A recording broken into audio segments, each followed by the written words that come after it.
இனிமேல் கிடையாது.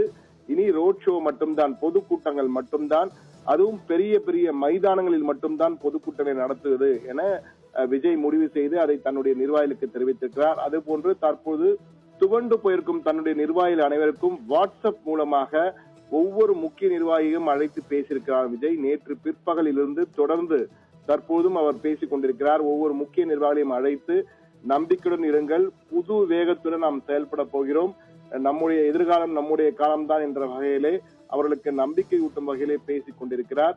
அது மட்டுமல்ல, விஜய் இந்த மாத கடைசியிலே தன்னுடைய பிரச்சாரத்தை மீண்டும் தொடங்க இருக்கிறாராம்.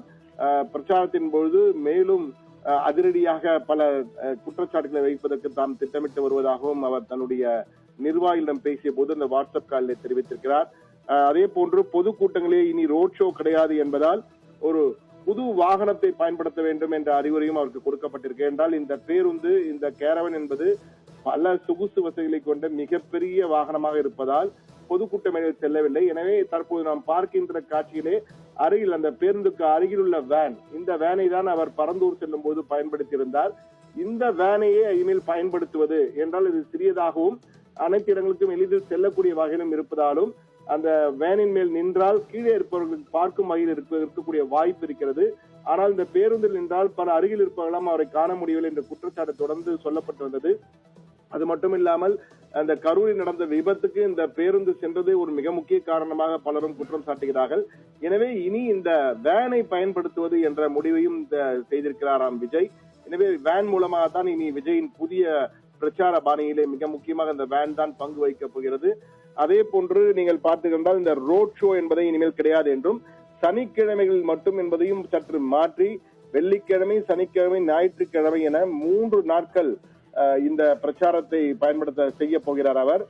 ஒவ்வொரு நாளைக்கும் ஒவ்வொரு இடத்திலே பிரச்சாரம் என்ற வகையிலே தனது பாணியை மாற்ற இருக்கிறார் என்ற தகவல் உறுதி செய்யப்பட்டிருக்கிறது. அதே போன்று அனைவருக்கும் நம்பிக்கையூட்டும் வகையிலே துவண்டு போகாதீர்கள், மீண்டும் நம்பிக்கையுடன் இருங்கள், மீண்டும் புதிய வேகத்துடன் தாவேகா களமிறங்க போகிறது என்ற வகையிலே ஒவ்வொரு நிர்வாகிக்கும், முக்கிய நிர்வாகிகளுக்கு விஜயே வாட்ஸ்அப் காலிலே பேசி வருகிறார் என்ற தகவலும் உறுதி செய்யப்பட்ட தகவல். இதில் ஒரு மாவட்ட செயலாளர் நம்மிடம் இந்த தகவலை பகிர்ந்து கொண்டார். அவர் கொடுத்த தகவலின் அடிப்படையில் தான் இந்த தகவலை தற்போது நாம் பகிர்ந்து கொண்டிருக்கிறோம்.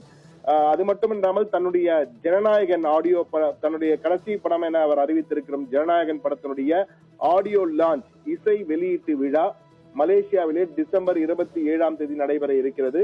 9ஆம் தேதி ஜனவரி 9ஆம் தேதி ஜனநாயகன் படம் வெளியாக இருக்கிறது. எனவே இந்த ஆடியோ லான்ச்சுக்கு தாவேகா நிர்வாகிகள், தமிழக வெற்றி கழகத்தின் நிர்வாகிகள் அனைவரும்